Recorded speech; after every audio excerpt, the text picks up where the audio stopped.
大家好啊！今日咧其實就我哋接下嚟嘅對話咧個分享咧都會用英文嘅，所以其實我哋今日有即時嘅傳譯，所以如果大家想聽廣東話嘅傳譯嘅話咧，就可以問我哋嘅工作人員可以攞一個翻譯機咁。So yeah, you can hear. Okay, does it work? Okay, all right, great. So today's sharing and dialogue, we are pleased to have art duo Kimchi and Chips, Elliot and Mimi, and also Hong Kong art duo, XCEPT, Chris and Daisy. So I'm huh? We are team. Team, a team, sorry. XCEPT is a team, yeah. So I'm today's moderator. My name is Adonian, and I'm also the curator of this year's deTour Design Festival. So Kimchi and Chips, they are this year's international collaboration, and which they curated the largest installation for deTour, which is called REWORLD Type 2, which is the amazing artwork behind you. They are a Seoul-based group which is known for exploring philosophical concepts through art that merges technology. And XCEPT is a Hong Kong-based art group, which is known for creating surreal experience. They are also Kimchi and Chips local partner. So today we will explore the concept and the philosophy behind Kimchi and Chips and XCEPT's work. And we will also touch upon some technicalities of their work. So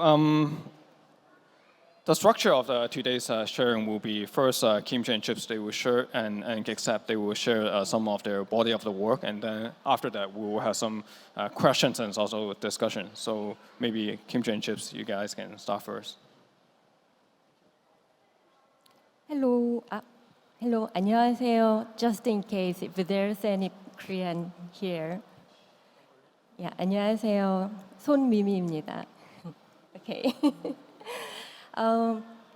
Okay, thank you for coming today, and I'm really happy to present today as a Kimchi and Chips here. My name is Mimi Son from Kimchi and Chips, and this is Elliot Wood. I'm gonna start talking about I think it's like, okay.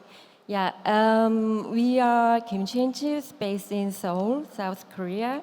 And then we are full-time media artists, and then we make a kind of a large-scale installation using very different types of materials, and also we create our own technologies in order to make these installations. We working together in order to make work, but Elliot and me, we're really different. So today, actually, what I'm talking about is pretty much from my perspective, and also Elliot gonna talk about something kind of a similar or different from his perspective. We just have only 15 minutes, so let me just do really quickly. Let me just do some sort of quickly. So I'm quite personally, I'm quite interested in discovering and exploring the real world, which is quite perfectly imperfect. This is actually a word that I just made, kind of a broken English, but anyway, one of the reasons that I'm really enjoying to discover is like kind of try to find how this world is perfectly imperfect, also how this world is super uncertain. So it's like kind of to me, it's like kind of imperfection and uncertainty is pretty much like somehow positive and optimistic, somehow encourage me to discover this world. So when I do some sort of artistic practice, maybe subconsciously, I think these two concepts is really bring me to my creation goal. And then drawing in the air is our Kimchi and Chips' internal theme, which we made in 2013. I think it's like maybe Elliot might interpret drawing in the air in his own way. But what I interpret for the drawing in the air is for instance, me and Elia, which is a totally different person, when we collaborate together, I mean, there are a lot of conflicts between us. And then there are a lot of compromising which we have to together. So drawing in the air is actually, for me, it's like kind of a,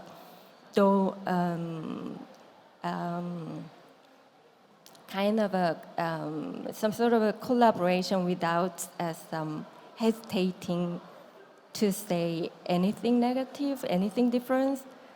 Does it make sense? Yeah. Anyway. So I'm going to show anyway 2 projects, which we created based on that concept, which is drawing in the air. So one of the project is a halo, which we started from 2016, which we finished in 2018, which it took 2 years to create. This project is using sun, and robotic mirrors in order to draw the circle in middle of the air, which represents the real sun. So this sketch here on the right side, that's actually and the left side is a real venue which we created, and the right side is the sketch which we made 2016. And then in order just to imagine like kind of how we draw the circle in the air. How do you can you explain this part maybe? I mean, no, okay. So I think it's like kind of this slide maybe if you just let me just come back to this slide at the end again. So we create some robotic mirror which follow the sun's movement. As you said, it's like we wanted to use the sun in the sky as a main source in order to draw. And the sun is moving constantly from the morning to the night, from the east to the west. So we made our robotic mirror, which can follow the sun like sunflower. And then using some reflection of a sunlight. And then, in order, it's like kind of and then we just gather those own sunlight into the mist where all light beam can be presented. So this video is showing the whole creation process which we struggled with, especially the mist. So when we came up with this idea, we thought sun is the main character, sun is the main protagonist.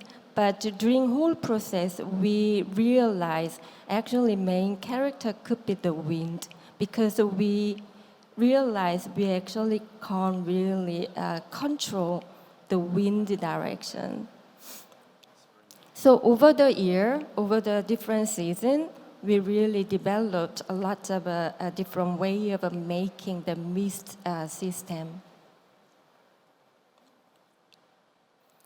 Many of our projects is collaborated with many different people from many different backgrounds. So whenever we present our work, we always really appreciate everybody who involved this project, everybody who shared their talent and patience. So this video shows it's like kind of many people who worked with us during whole practice, during whole process. So we worked with somebody who is good at metal, somebody is good at painting, wiring, packing, even so many things. So obviously it's like, as you see, it's like our type of work, it can't be done by only artists. So this is the final video which presents Halo. So Halo is the art installation using 99 robotic mirrors, which follows the sun's directions from the morning to the sunset. And then its mirrors reflect some beam of the sun into the mist, and then all beams gathered together in one position and draw the circle, which is a symbol of the sun. So this project is like every moment, every minute, you can't really see any same circles because wind is different and your presence is really important. So this is the final image which we draw, which we presented in 2018 in Somerset House in London. So this photo is like kind of a photos from many random people who visit, who discovered, who encountered a halo on their ways. So as I said, it's like kind of in the beginning I talked about perfectly imperfect and uncertainty.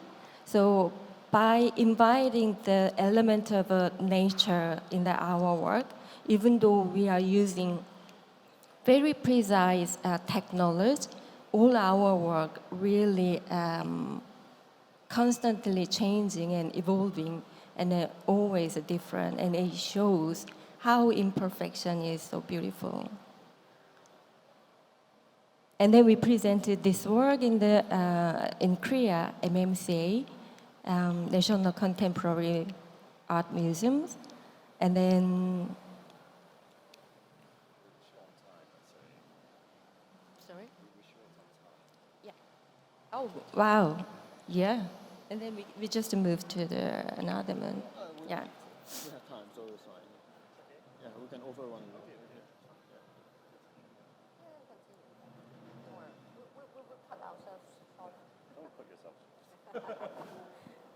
Yes. Also, we presented a halo, one first in London, and second in Seoul, and third we presented in the Macau. So this is one of our first time that we made our own mechanisms for the outdoor installation. Also, almost the first time that we properly invite the element of nature to our work. I think we can move to another one. Yeah. Uh-huh. We're gonna switch our computer now.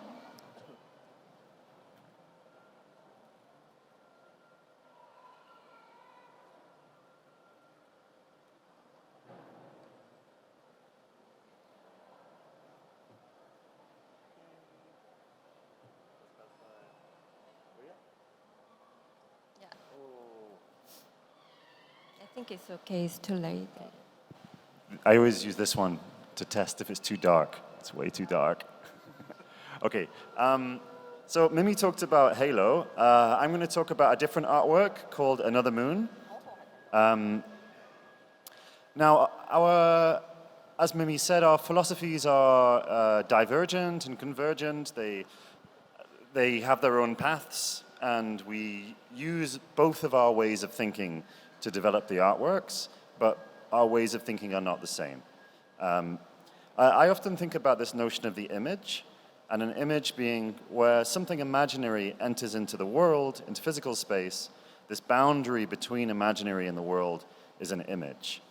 So you take imagination to put it into the world, you have to form it into an image. And there's different kinds of images, and they often change between generations also. So like television, social media, mobile social media, AI, like these different forms of media are changing over generations.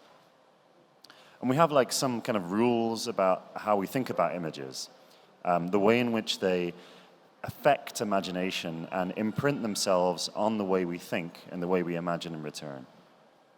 I'm not going to spend too long on this because not much time. But images throughout history have always been a very contentious thing. So like even in like the 10 Commandments, the second rule was not to use images. right? Like images have always been something which has carried a lot of power, and people have been aware of that power. And there's examples in history of like the image taking over politics. So in this case, in the Romanian Revolution, where instead of taking over the government, they took over the television station. And by taking over the television station, they took over the country. And there's examples, again, throughout history of where missteps or mistakes in the use of images have had strange consequences. And I can't really spend time to go into everything, so I'm going to continue.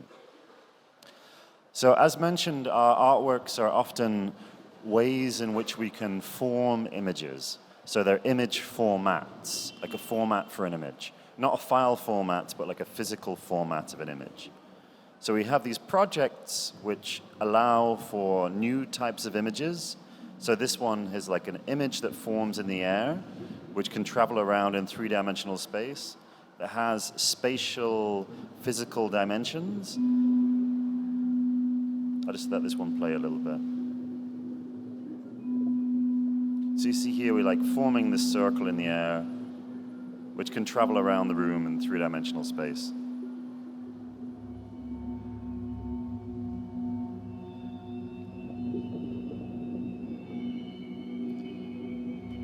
But we're not going to talk about that. We've been thinking as well about spectacle and our relationship to spectacle, and the way in which like spectacle is often a way in which you enforce some type of dominance through spectacle.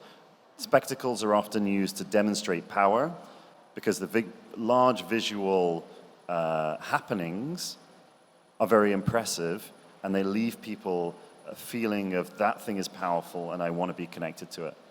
So we think often about spectacles which instead are submissive, somehow submissive to something that we think needs to be focused on. So often for us that's environmental effects. And also with this project Light Barrier, we were thinking about how we might make it bigger and bigger and bigger and bigger, more of a spectacle. So we thought about this idea of like having many laser projectors in a city, and all of those laser projectors would overlap at this object in the air and would form a second moon in the sky. So this was a concept from 2014, which we worked on for a little while with Tokyo Olympics, but in the end, the Tokyo Olympics didn't take it, and we found a different way to make it. So we created some computer simulations, and we had this concept, and we spoke to a festival in Germany who had the space and some funding. And then we started engineering this thing, and it took 7 years to make. We created our own laser projectors, and these projectors are very low power, low cost. They work wirelessly, and they're very small, so they can fit in shipping containers to go around the world. And we created our own power systems so they could collect sunlight during the daytime and project that sunlight back out into the sky at night. This is a factory we work in. It's not our space, it's a shared space. And these are all the laser projectors, and then they fit all together on one pallet, all 40 laser projectors. And then when we arrive on site, we work with local teams, so we can rent a lot of this stuff and build these projectors onto towers. And again, they're collecting sunlight. This location where we showed the first time was a coal mine, so it's about this rhythm of energy over long periods of time. And here we're trying to do a more immediate rhythm of energy over a single day. I'll skip through this a little bit. So we build it up with this kind of towers,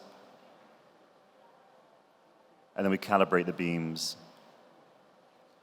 And as well as creating the hardware, we made our own software systems. So this is something called Ruler, a piece of software called Ruler. And we use this to calibrate all the laser projectors so they can overlap exactly. And we set ourselves some very strict rules about how we're going to work with solar power. So we say we're not going to use anything except for solar power, even for testing. So if something's broken, we have to fix it using solar power. We don't even bring power supplies to site. You can only use the batteries and the solar panels. So at nighttime, after it's collected all the solar energy, 40 towers light up, and their beams overlap in the air to create this second moon in the sky. And we have a video of this. So it's kind of this form in the sky, this physical form. It's an image, but it's also an architecture because it's something you can come inside, this set of beams. It has a feeling of very powerful, but it's also zero power, it's zero energy. You know, it doesn't use anything from the rest of the world. It produces its own energy. It's highly calibrated because it's very accurate, but it's also completely outside of our control. Every time it turns on, it just keeps running until the batteries run out at the end of the night. So if it's a cloudy day, the exhibition might only be 20 minutes long. If it's very sunny, it might last for 8 hours. And we've shown this in a few different places, in Germany, Essen for the first one, then Athens, then Barcelona, then this year in Seoul, in the Museum of Contemporary Art, and 2 days ago was the opening in Riyadh. So we just flew here from there, where we set it up. So just going to briefly show a little bit of the process for REWORLD, which is here. So you can see here some of the shots of preparing the work in Seoul. There's a lot of assembly work, a lot of testing, a lot of things which have to be produced many, many, many, many times.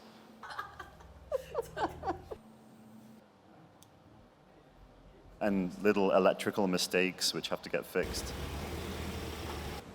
And also have to think about packing it, how we can make it very small for shipping. And then locally we worked with XCEPT, who make their own artwork, but kindly worked with us for setting this up.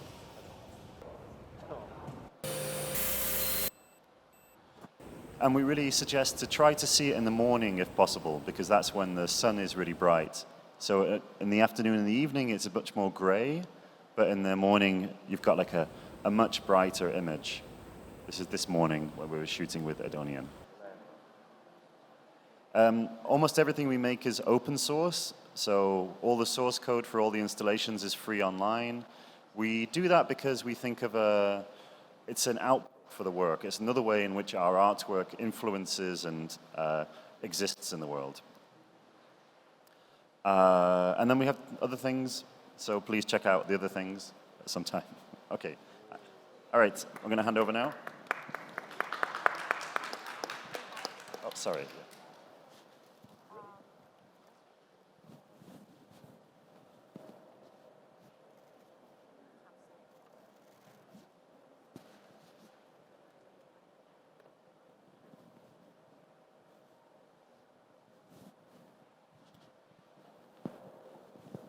Hello， 大家好。我會用翻廣東話，因為可能方便翻觀眾。咁大家好，我哋係 XCEPT 團隊啦。咁係香港嘅一個新媒體藝術嘅團隊嚟嘅。咁喺我身邊有XCEPT 團隊嘅 producer Daisy， 咁我係 Chris， 係創作總監。咁我哋係一個大概有10人嘅 team 嘅藝術團隊嚟嘅。12個我哋有。12個係啦。有時多啲，有時少啲，因為都會喺唔同嘅 project 裏面，我哋都會可能有啲外邊嘅teammates 會加入我哋嘅。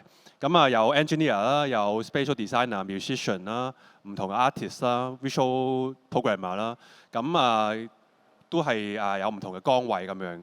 咁我哋嘅作品好多時都會涉及到一啲我哋叫做 immersive art 嘅形式嘅。但係呢個字其實我諗好多層面上面都被誤解，或者可能被利用到落去做啲宣傳。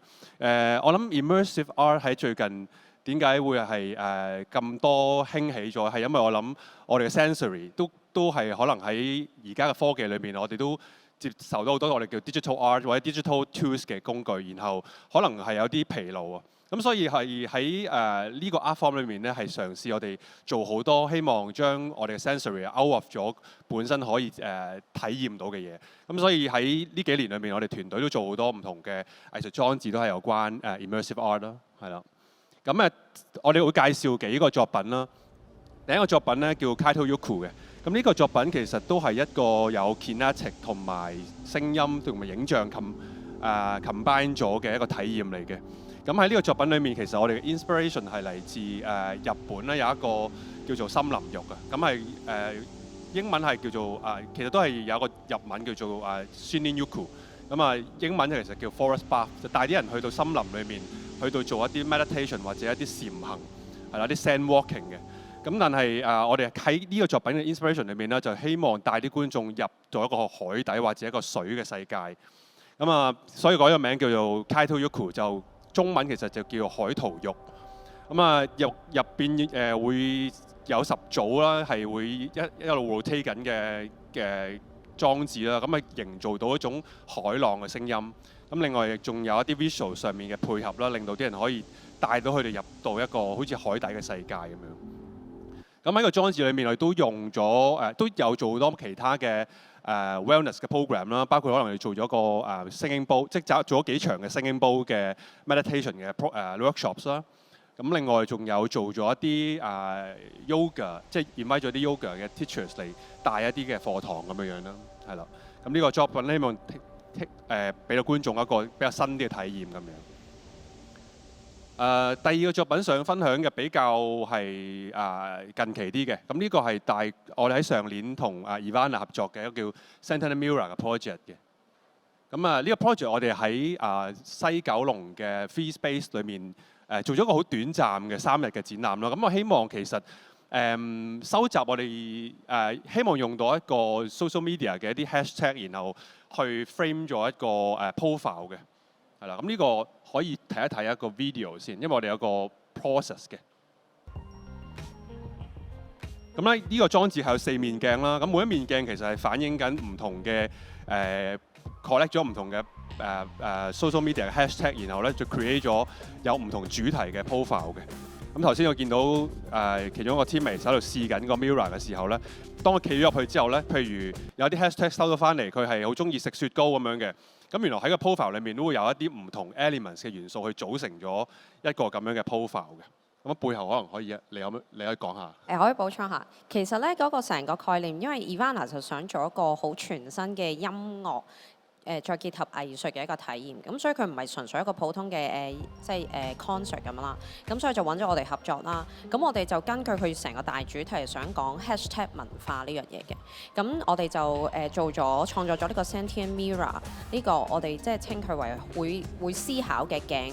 你埋去以為好似照鏡咁，咁其實咧我哋而家好多人面識別啊，其實 AI 其實已經開始 label 緊我哋嘅。咁我哋就將呢一個 concept 去用藝術嘅一個方法去呈現。咁頭先見到其實觀眾可以埋去嘅時候咧，個 AI 其實就已經係 analyse 你，跟住佢認為覺得乜嘢嘅 hashtag 係適合你，再根據佢再去 gen 咗一啲唔同嘅你嘅 image， 好似 avatar 咁樣。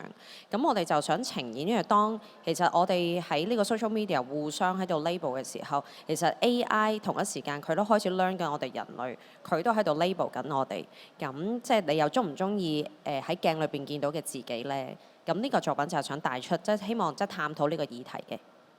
係啊，因為我哋喺未來裏面，我哋都可能會有更加多嘅層面上面，可能會不知不覺地被 label 咗。咁但係呢種 label 已經可能唔係超脫咗人類嘅一個界限啦，可能係由一個人工智能去 frame 咗我哋嘅一個世界咯。咁希望喺呢個作品裏面呈現到出嚟。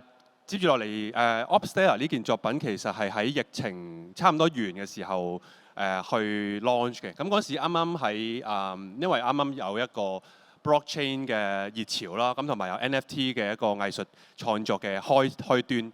咁我哋係香港第一隊嘅藝術團隊用到 NFT 去做一個沉浸式嘅藝術館嘅。咁其實呢個藝術館就喺第一個 edition 啦，我哋就喺尖沙咀1881 Heritage 嗰度。做咗個好似科學館咁嘅概念，咁希望透過blockchain 啦同埋 NFT 嘅技術啦，去將每個人可以帶到佢哋去唔同嘅 universe 咁樣樣。咁其實 Upstairs 呢個 project 我哋背後嘅理念其實係希望講緊每個人都係 co-curate part of 個 universe 嘅，咁係每個人可以 co-curate 緊一個當下嘅一個宇宙觀嘅。咁所以每個人入到嚟其實佢係create 緊一個 Big Bang 嘅 moment。呢個 Big Bang moment 係每一個 section 嘅人都會 create 緊一個，譬如嗰一個 section 有10個 audience 啦，嗰10個星球就會 base on佢自己嘅創作，去 create 咗個 NFT 嘅星球，然後再喺 Big Bang 裏面呈現到嗰個宇宙觀咁樣嘅，係啦。呢個有冇啲補充？同埋呢啲就係一啲喺現場嘅時候，每一個觀眾 create 嘅屬於佢哋自己嘅星球啦、宇宙啦咁樣。咁都好多人入咗嚟去影相。咁其實之後呢個作品亦都同咗本地嘅Mirror 團隊嘅阿 Jer 啦，我哋做咗個 music videos 啦。咁人類群星閃耀時有冇觀眾聽過？係冇 Mirror fans 喺度啊，係啦。咁呢個作品其實用咗 XR 嘅技術啦，咁同埋我哋其實都嘗試緊好多新嘅即係唔同嘅介入啦。因為除咗藝術裝置之外，我哋都希望喺我哋嘅藝術作品裏面可以呈現到喺 entertainment business， 即係可能係啲 music video。咁而家見到阿 Jer 背後嘅星球咧，其實每一個 fans 去 create 嘅星球，然後一齊去創造呢個music videos 嘅。咁另外亦都做咗一個 edition 係嘗試叫做我哋叫做 obscene moment。咁呢個 obscene moment 咧係可唔可以聲音可以大少少？係啦。係啦。咁呢個 MV 其實係一個比較上，我哋希望做一個比較創新嘅做場法，因為其實通常我哋睇 MV 咧都係一個既定形式，可能喺 YouTube、Instagram 裏面見到嘅。咁但係今次呢個做法咧，我哋係 live streaming 嘅一個 music video。每一個鐘頭每15分鐘，我哋都會 launch 一個新嘅 edition 嘅 music video。咁啲觀眾係可以入咗我哋呢個 Upsell platform， 然後 create 一個星球，然後去 replace 落去個 music video 度。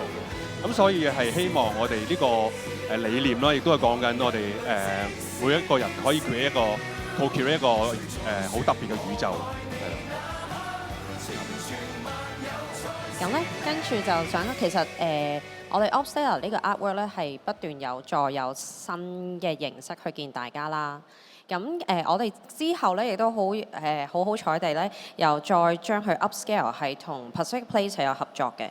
咁其實都係疫情期尾嘅時候去做嘅。咁我哋就 upscale 咗。咁喺一個我亦都喺今次呢個 work 咧，我哋再去嘗試去 test 嗰個 push 個 boundary。其實藝術同埋 retail 係咪有啲嘢可以結合嘅咧？咁我哋就設計咗成個空間咧，一入嚟門口好似你以為都係一間即係設計得比較好似即係太空艙咁嘅形式嘅一個 concept store。我哋亦都同本地一啲唔同嘅獨立品牌有啲 crossover 做咗啲 product 啦。咁跟住之後入去咧，就真係開始嗰個artwork 嗰個 experience 嘅。咁我哋亦都加入咗一啲好多嘅元素啦，喺將 co-create 呢樣嘢再去提升、再去深化佢。咁你見到而家呢幅相呢個咧，就好似打機咁咧，係一個都係沉浸式嘅打機。咁咧，我哋就加入咗一個game 嘅元素落去。咁觀眾可以透過呢個遊戲小遊戲去揾到一啲特別嘅一啲礦物，跟住就去創造佢嘅星球。咁同之前我哋繼續 continue 我哋 Upstairs 嘅主意就係 co-create 一個獨立嘅宇宙啦。咁跟住入去嗰個見到呢度我可以補充下咧，因為其實我哋都幾着重 digital， 因為喺疫情期間我哋都有好多新嘅衍生咗好多新嘅即係載體啦。咁點樣可以將 physical 同埋 digital 可以 combine 咧？咁譬如呢一個咧，就係其實我哋可以喺 game 世界獲得一啲嘅特別嘅 materials 啦，同埋喺背後咧入邊亦都有啲實體嘅 minerals， 有啲礦物質係可以用手機可以去揾到呢啲礦物質，然後去做佢哋自己嘅 planet 嘅星球嘅咁樣。咁就係啦，即係繼續入去就係都係有一個即係 immersive 嘅空間。咁大家就可以見翻自己創作嘅星球啦，同埋嗰一場當時一刻其他嘅參觀者佢哋嘅創作星球嘅。咁就係即係再提升、再去 expand 咗呢一個 artwork 㗎嘛。係，咁佢繼續。好，咁跟住最後兩件 work 啦，因為時間唔係好夠。咁 Cinematography 其實係一個喺香港國際電影節 commission 我哋做嘅作品嚟嘅。咁呢個作品其實融合咗AI 同埋我哋想講 future cinema 嘅一個概念。咁用咗4套香港電影嘅春夏秋冬啦，然後去 create 咗一個好特別嘅 landscape， 咁同埋一路 evolve 緊嘅一種季節轉換嘅體驗。咁亦都希望講緊未來嘅電影會唔會係有一種唔係喺電影院度睇嘅咧？會唔會有一種共時性可以大家帶住或者喺唔同嘅空間裏面去睇緊一套電影咧？咁當時亦都揾咗Aaron Cole 啦，即係郭富城先生去做大使啦，同埋我哋呢件作品一齊去做咗個 XR 嘅拍攝啦，係啦。咁啊，買賣廣告先。其實呢個 work 咧嚟緊咧12月20號開始咧，就會喺Hong Kong Museum of Art 嗰度會有一個新嘅 edition 見大家嘅。咁到時呢一個我哋又會再提升呢個 artwork 咧，其實係會有 interactive 嘅。咁觀眾係可以透過你嘅 artwork 去，我哋真係 alter 個 reality。去感受下自己融入呢個 AI 創作嘅呢一個 landscape 係會有咩效果？咁啊歡迎大家到時嚟睇啊！咁啊，最後呢個咁就係叫 Radiant Foliage 啦，中文叫光花圃啦，係3點水嗰個光。咁其實我哋就係成個創作嘅理念諗法係諗緊，當喺極端天氣之下，其實我哋人類嘅活動點樣影響到其他嘅植物啊生物咧？咁我哋就去based on，即係我哋用 AI 呢個技術啦，去想像。即係極端天氣之下，一啲花會演變成點樣？咁我哋咧其實就喺 ASI 嗰個facade art 嗰度係一個 light artwork 嚟嘅。咁其實 launch 咗已經2個月㗎啦。咁每一個月咧，我哋都有唔同 version，咁都用咗香港嘅selected，譬如洋紫荊啦、魚木花啦，一啲好比較 specific 香港嘅花嘅。咁其實而家 currently 每一晚咧6點至10點都可以睇到。咁嚟緊咧就聖誕節啦。咁啊，大家預備放假之餘都可以去睇下。我哋就會有一個聖誕嘅 edition 啦。咁其實呢個 artwork 其實都係 tap in 翻。點解我哋頭先揀咗呢幾個 artwork？都想講其實reality 呢樣嘢，其實利用技術，咁即係點樣可以其實我哋 through 技術呢樣嘢 technology 去幫助我哋再去另一個角度去睇個世界咧，或者我哋想像個世界會係點樣咯。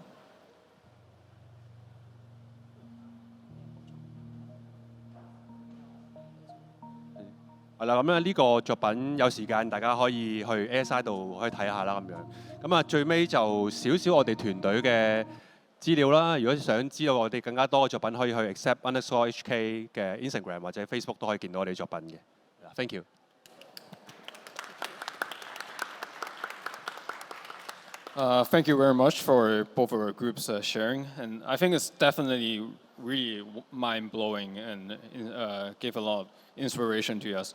And there are many questions I want to ask, especially in how you guys develop the concept. But since we don't have too much time, so we probably might have to focus on Kimchi and Chips' work, REWORLD. And I know this is the third time you have worked together. So what are the challenges you face when you work on REWORLD Type 2?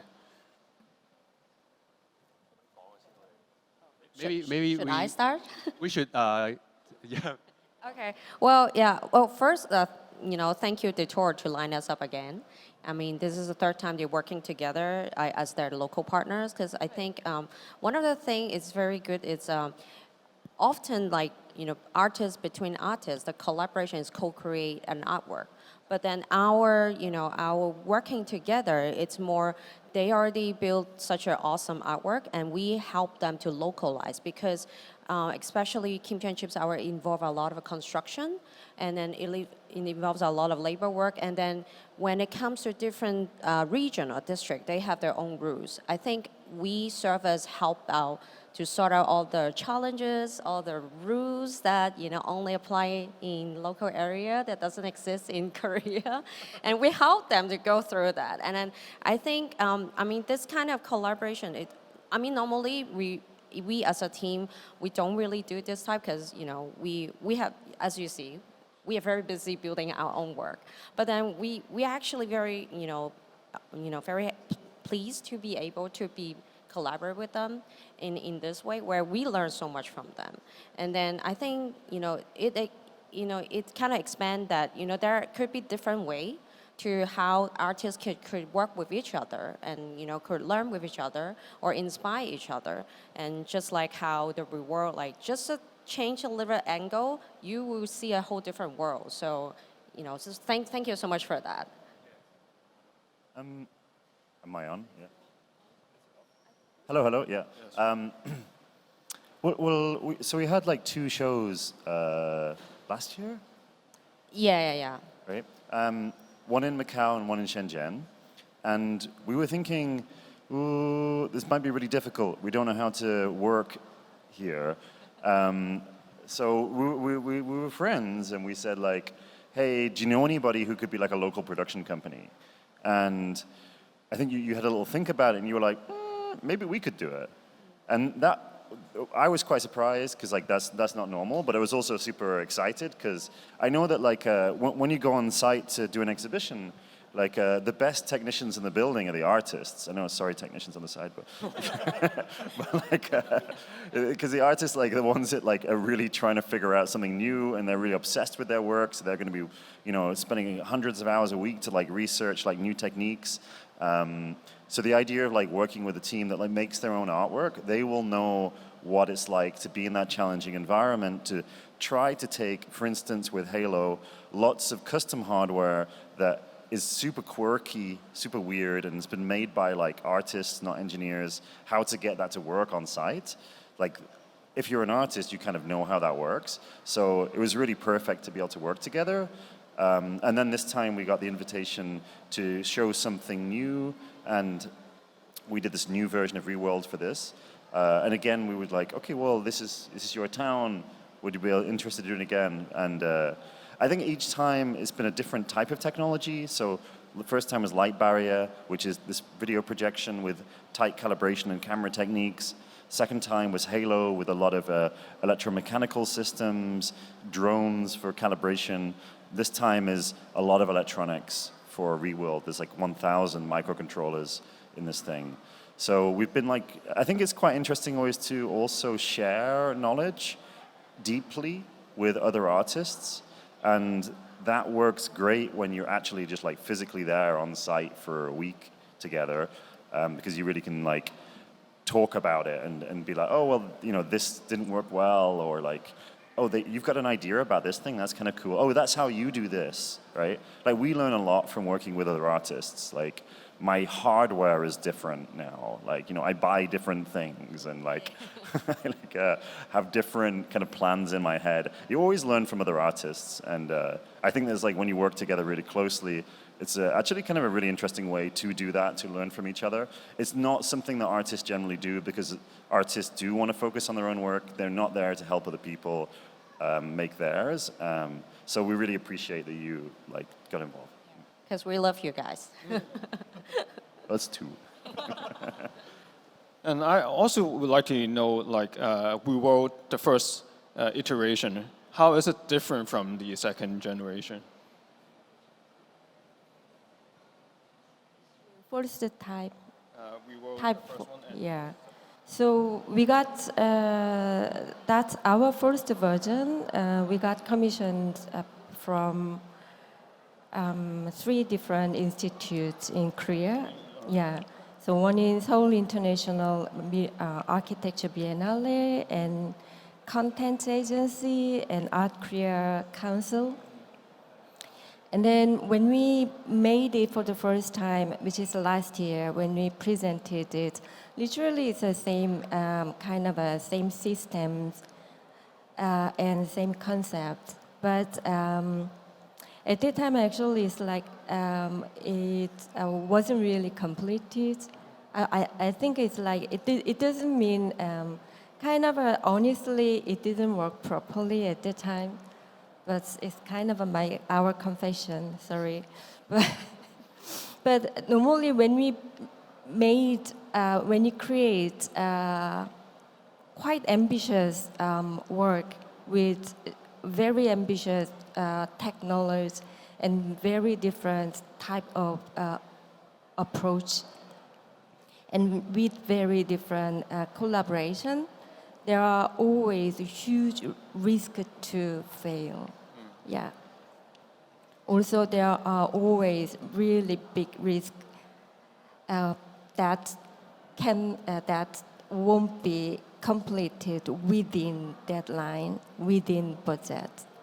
So we always try to persuade the commissioners and institutes and somebody who supports art, if you want to have something really new, something really different, something ambitious, something that can lead this scene, art scene, with the technology, then probably you might want to get rid of the notion of a completion, notion of a finishing.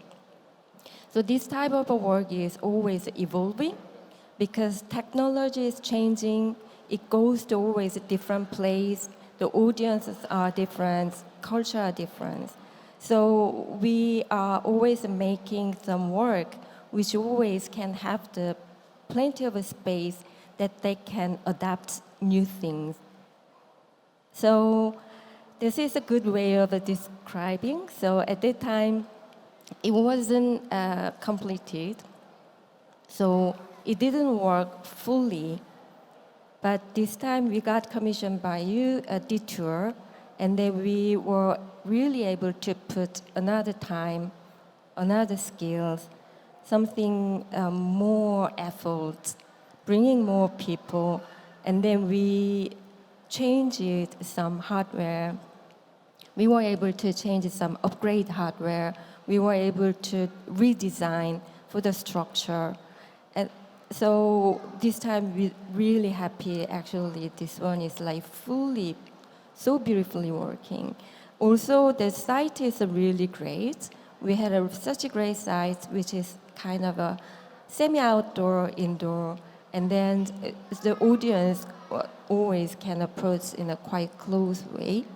So yeah, so it evolved compared to Type 1. Yes, I totally agree with you about how we regard something as complete or finished. A work can always evolve. Like, if you have another chance to do REWORLD, what do you think you will change and? Just continuing Mimi's point. Like we mentioned before, the previous projects, like Halo was 2 years, Another Moon was 7 years to make. And with REWORLD, we've been doing it differently, where the first year we showed something. This is the second year we've shown something. And we're kind of working on it in these bursts around exhibitions, the bursts of work, like maybe, I don't know, like 1,000 hours, maybe more, maybe like 5,000 hours of work this time to make this version. The next time, this one, the focus was hardware. So the first one, it was like everything. Let's try and do everything. So we made the hardware, we made the software, made da-da-da-da, and it was completely out of control. And it was heartbreaking. We're like looking at this thing going like, oh my God, this is not what we really planned. We know that like you should not expect what you plan, because if you get what you plan for, there's no point in making it because there's no discovery, right? So we kind of knew that we needed to admit that, and we started to go, okay, we accept that it's out of control. We try to look at what qualities it has, because we can't physically do anything now. Like, there's no resources to rework it. So we started to understand a bit of the aesthetics of it, the way it plays with the city. We got a lot of good feedback from audience, which like, we were just like la la la la la at first, like ignoring them. But then we go, okay, right, let's try and understand it better. This time, the focus has been hardware. So get the hardware to be in control, controllable. So now the communication systems work really well. The movement works really well. It's very smooth. It's very reliable. We know we can make it do something as a whole. It's in control. And the next time it'll be likely is going to be the intelligence of it. So give it some type of intelligence to understand the city beyond, so it can create these collages.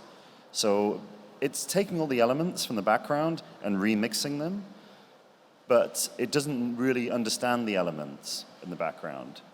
We're manually doing some control to give it this result, but we want it to have that self-awareness of what the visual environment is and how it can remix it. We've done some research on this. It could become something completely different, but the next level is this intelligence level. So this is the hardware level. Previous one was like the everything. The next one is like the intelligence version.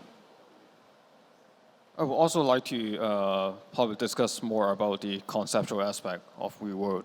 Like, the work kind of blurs the boundary between image and reality.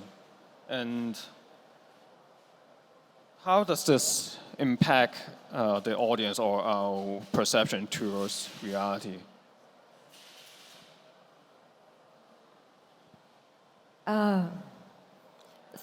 Honestly, we're still discovering the concept of that work. So when we made our work, normally we didn't really start from the concept and message. Yeah. So we really love to discover the message and concept which artwork can bring to us.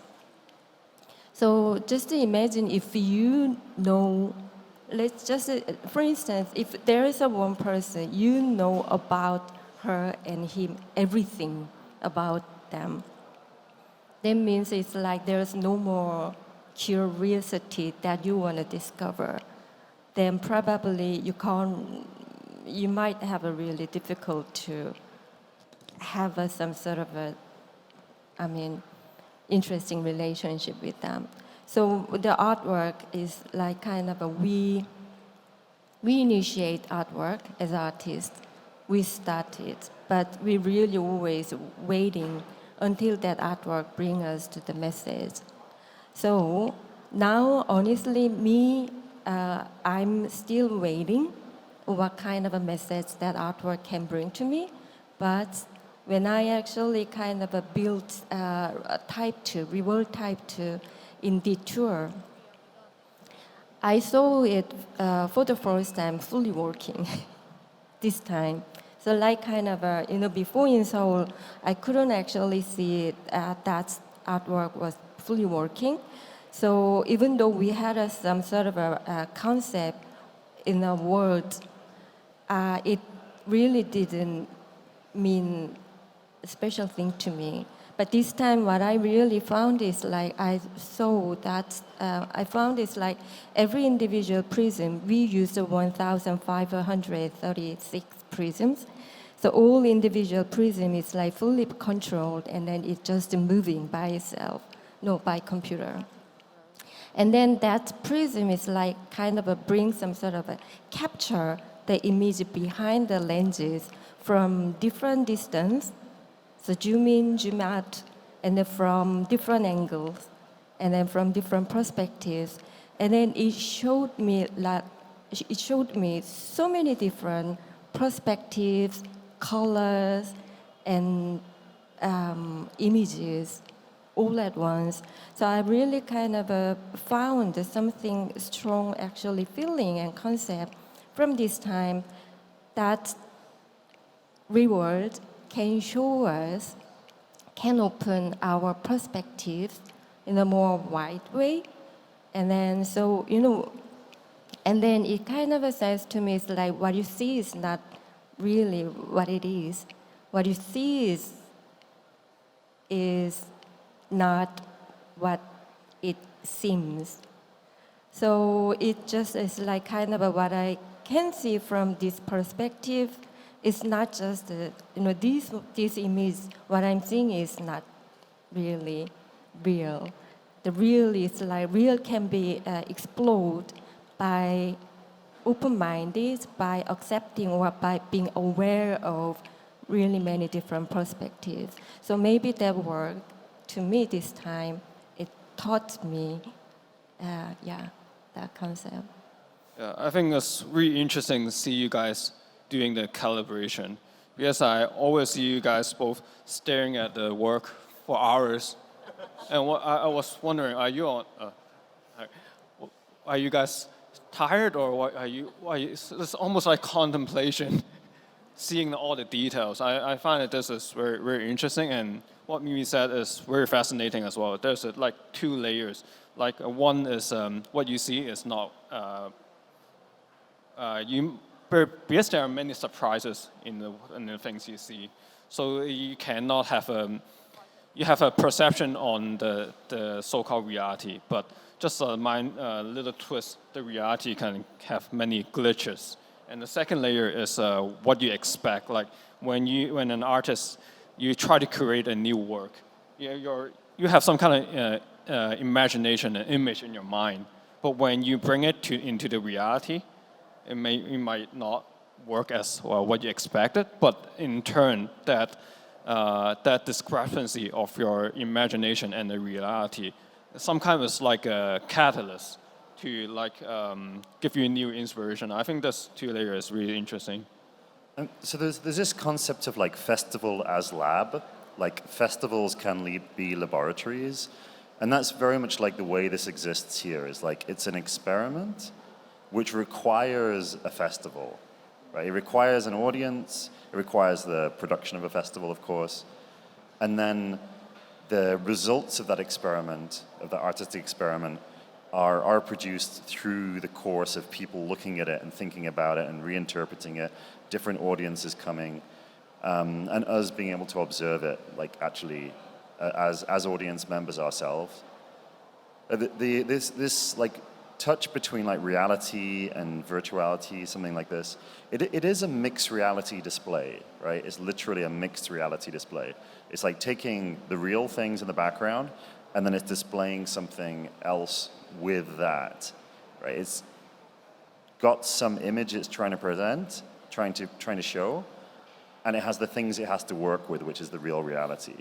So it's kind of like a type of spectacles to look at the city, but it's remixing it using its own strategy, which is different from like corrective glasses.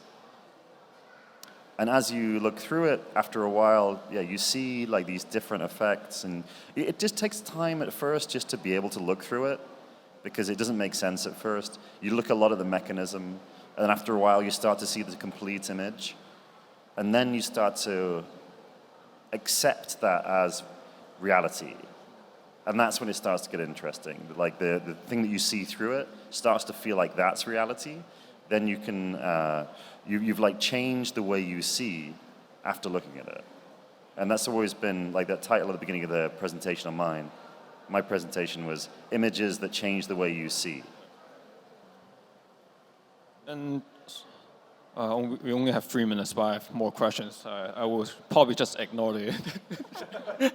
And there's another tendency I see in your work, like in Light Barrier, Another Moon, I see a lot of circles. Is it like a deliberate decision using circles? It's half and half. It's like half of it was that like when the systems we made, that became, we found that image was the clearest thing it could do. The system had its own personality, and by following that personality, we arrive at that image, right? So with Light Barrier, we tried a whole bunch of different things, but then we tried this like simple circle. We're like, wow, that's the thing it does the best, right? That's its personality. That's like what it wants to do. So we're kind of following that. Like Mimi says, we make the work, and we find out about it, and we start to reflect back on it. I think, you know, we have philosophy and intentions to start things, and we go, and curiosities, like there's something interesting over here, right? And then we go in there and we try it out, and then we get a bunch of stuff that we don't really understand, and then we start to make sense of it. And then we can maybe make a new version, or we can explain that to the audience. And like with Light Barrier, we made a bunch of technology and this way of making images in the air, and then things started to make sense when it all worked. And this image of like this single one, we call it in Korea one, the circle. And it obviously has like a a spiritual significance in lots of different traditions. Maybe Mimi can talk about that. For me, from physics, like I studied physics, like this is like the featureless object, right? Like if you have an object which doesn't have any features, has no information, then it becomes a circle, it becomes a sphere. So something without any personality, without any aspects. So it's like the purest form because it doesn't have any characteristics. And then from Light Barrier, that became very dear to us, that image. And we realized, okay, well, maybe we can make that even simpler. And that's when we made Halo, because it was like, okay, we don't need the video projectors. We can do it just with lines then. And then we realized, okay, well, if we can make it really simple, then maybe we can make it really big. And that's when it went to Another Moon. And then here, it just always has echoes in our projects. You'll even see, like, in the engineering, there's often, like, little circles in places. I mean, here, obviously, the circle is the mechanism. Like, the thing has to rotate, so it's built like a circle. And then the representation of the circle is one of the scenes. Probably this is Do you have any questions? It's quite interesting. Actually, a perfect circle does not exist. But in what Kimchi and Chips works, they really chase for the perfections. I really seeing the work in such details. Yeah, amazing. Perfectly imperfect. And probably, yeah, I have a last question, but it's not related to any work. It's like after the opening ceremony on Thursday, we were kind of drunk a little bit, yeah, and we end up in your. You're not going to talk about that, are you? Well, like in 2 a.m. in the morning, we were in your studio, and you were still trying to share like the technicalities of your work. And yes, I also know you do a lot of open source. You do a lot of codings, and you also offer a lot of open source material. And I think this attitude of sharing is quite interesting. Why would you like to share a lot? Well, I think it's like there are so many different ways of accessing a work, like an artwork. Like you can just look at it once. You could look at it online and never see it in person. You could go to a museum to see it. You can spend hours and hours. You could go to an artist talk. And then one of them is like just to really like see how it's made. And the other thing is to like use that method yourself, right? And then that's like there's a transferal of mindset. When you use somebody else's tools, you have to think like them. You like embody them. You embody that person. And then you can do something else with that embodied self, right? So the open source element is also to have the ideas that arose from it, which exist within the technology, the technique, be spread and reinterpreted and remixed and exist in that dialogue with other people. So this is like another dimension of REWORLD, remixing, not just from what you see, but what people create. Yeah. So I guess, well, we have many questions and a lot of things we want to talk about, but we regret that we have a limited time. I guess, like Chris, do you have any things you want to share? Any questions? If not, we will probably just wrap up. Yeah. All right. Okay, I think we should end here. Thank you very much. Thank you, Adonian Adonian. and Thank you Chris so and much. Daisy. Daisy. It's really fascinating. Thank you very much.